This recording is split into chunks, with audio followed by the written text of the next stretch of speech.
Okay, let me kind of tell you what the deal is. He walks in here, sits down, and he looked like a we're little thinking, toddler. who are you? Normally, Vikram Baliga has, he's got a little depreciation on his face. Yeah. But apparently last night he shaved. He walked in here, and I was sitting there about to give you a coupon for Miss Laura's Imagination Station. Well, and it didn't help that the chair was broken, and I it know, was the sitting chair like was 6 way inches off too the low. ground. Yeah. So you could barely see over the table. Looked like I'm for 11 one years of you. old. Yeah. Anyways, you're handsome with a beard or without. Oh, thank you. you may get Thanks. pulled over and ask why you're not in school. But, okay. It's possible. All right. More on water conservation. I know everybody's saying, water. Who needs water? We got water. Drought's over. Well, the thing is I was talking to my wife about this the other day. Are people really saying that? Well, yeah, a lot Some of are, people. yeah. They think Yeah, that. I know. Yeah, they think if I'm there's- looking like, really? There are people that- are actually saying if there's that? actually like a half inch of water standing in the gutter, they think the drought's over. Yeah. Maybe Okay, they I need mean, to really. get their heads out of the sand. Here's the pay thing, attention. Yeah. Fact, it takes 12 inches of snow to equal 1 inch of water. Mm-hmm. And so even though we've had a lot of snow, it's... Now, I think last week and that one day... It's not going to end drought in Texas. we had 5.4 inches. Yeah, and then I think this snow from this. Well, and we got some rain yesterday too. We got rain and freezing, but I think we got about 2/10 yesterday, maybe a little bit more than that in some places. I have. It's been a long time since I've seen, and I don't know if you would call them snowflakes. Oh, they're huge. Oh man, they were like the size. They were like the size of golf balls. They're like snowballs. Yeah. I know, it was great. Like I went home to check on my dogs at lunch and went inside and it was spitting a little bit, but it wasn't snowing much. And I, let the dogs out, whatever.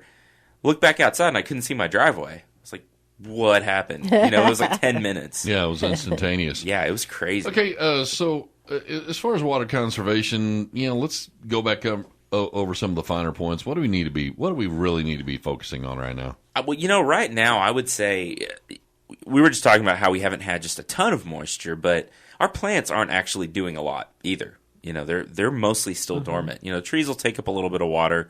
Your lawn is starting to, if you've got a Bermuda lawn, it's starting to think about, although after this cold weather, probably not. But, don't run your sprinklers. There's no need to be running our sprinkler systems right now, unless, and Tom and I were chatting about this earlier, unless you're going out and putting out a pre-emergent, and that needs to be watered in, and you need about a half inch of water on top of that pre-emergent to move it down into the soil where it needs to be. Otherwise, it just sits there and evaporates and doesn't do any good. I just, and kind of like you mentioned, we had a wet year last year. We're kind of poised to have a wet year this year, although, who knows? And people are starting to say, oh, well, the drought's over. And just because you can get on the drought monitor and say that we're out of the most severe drought, I read an article from a climatologist saying that the United States or North America might be poised for what they're calling a mega drought. Right. That like a large portion of the country or the continent could be dry for 5 to 10 years or more. I think which would be devastating. Oh yeah, I mean you think about all the agriculture through the central U.S. Right. and really the U.S. as a whole. Yeah, and so I would say that the question I like to ask people when we have this conversation is, when do you save money? When you have money, when you're making more money than you need, that's when you try to save it. That's when you put it away. If you're, not paying your bills, you can't put any money away. You're using everything you've got. And I think it's the same way with water, the same way with drought. On a wet year, save as much as you can. If you've got rainwater collection, or just let it, go into the ground and don't run sprinklers as much, so that, if it's dry in the future, we've got a reserve built up. Right. Okay, if people are, capturing rain runoff, I mean, how big are some of these underground cisterns, and how costly are they to put together? I mean, is this completely impractical if you're not building a new home? I don't know that it is. It can be expensive, and I will say that. And it is. I will say it's much easier, especially if you're going with a underground cistern as the house is being built. As much of for anything else as they can route utilities around it. There was a parade home in the Parade of Homes last year that had a 6,000-gallon tank under the driveway that would be fed by rainwater or city water, and all of the irrigation came, pretty much out of there. It depends on what you're buying. For an above-ground tank, you're looking to pay less than $1 per gallon. And that savings goes up the bigger you buy. So you can get like a 1,500-gallon tank for $600-700, and it's a little bit cheaper that way. For a subterranean tank, a lot of those end up, they'll use a clean septic, or they've got specially designed tanks for that. I don't know the exact price, but they're a little bit more once you talk about installation and pumps and all that. But 6,000 gallons of water is a lot of water. That goes quite a ways, especially if you're not trying to maintain a huge turf. That'll last a long time. Okay, begs the next question. You get one of these big tanks. I guess what you do is downspout your gutter system and Sure. get the stuff off your roof. So if you have a big roof, then the better off you're going to be. Yeah. But the thing is if you got this, 1,000-gallon tank, or 2,000-gallon tank, where do you put that thing? It's kind of an eyesore, and that's a good point. And I've got one of my master gardeners has a 1,000-gallon tank on her back porch, and it's a big black tank. She loves it, Yeah. But it's because she kind of understands she likes what it represents, I think, as much as anything else. You can get tanks now that look, they've got some thin line ones that are about, I know the listeners can't see what I'm doing with my hands, but they're about 12 to 18 inches thick, and you can tie them along a wall. You can bolt them to a wall. Some people will build a double fence and kind of hide those tanks in the fence, and then tie into that. And they're about 500-gallon tanks, something like that, or up to that. A lot of people will wrap them. You can use like fence pickets and kind of tie them together with wire and wrap it and make it look like an old train depot water tank or something like that, an old water tower.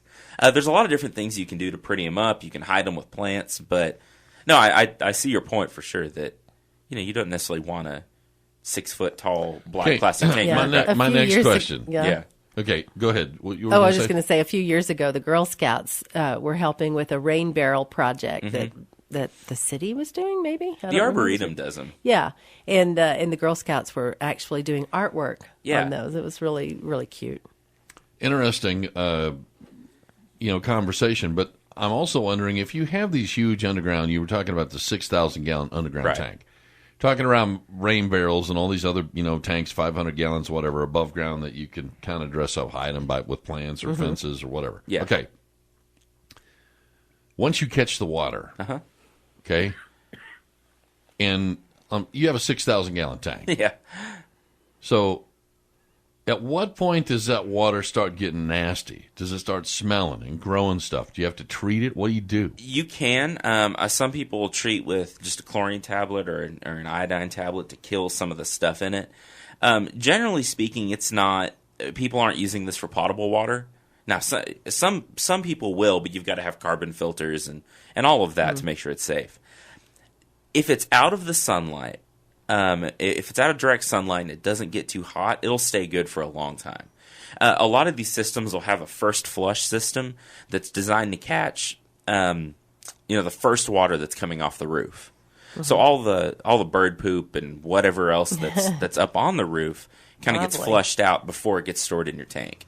And so, It does? It doesn't go in the tank? right? Yeah, So okay. there'll be a pipe or a separate tank that all of the kind of dirty water goes into, and then after that, the clean water diverts into your. Yeah, because when you, Okay. Main tank. whenever it rains for the first time, and it runs off your roof, it's Dirt. Yeah. Yeah, it's gross. It's gross, and so that water can go septic pretty quick. But if you have a good flush system and everything, you can get fairly clean water into your tank. That'll stay good for quite a while. And as far as irrigating a landscape with goes, it doesn't have to be perfectly clean. You don't want it to smell. You don't want stuff in it. But as long as you're not trying to drink it, you can store it quite a bit longer. Well, I know, like some of the city parks and stuff, I think they pump out of the play lakes. Sure. And when they irrigate and they're watering, and it's in the summer, it's hot. there's a certain funk, a general malaise. You know what I'm saying? Yeah, it's a smell. There's a smelly smell there. Yeah. It's just like, you look at the guy behind you, you're like, are you okay, man? So the bottom line is, though, just because we're not considered in a drought at the moment, yeah, in this area, keep saving water. Parts of Texas still are sure in drought, and if this mega drought hits, like they're saying it will, I mean, we just always need to be. 20 years ago, we needed to be conserving water Sure. in this area because we just kind of live in the desert. Yeah, I agree. Hey, one more question before you go.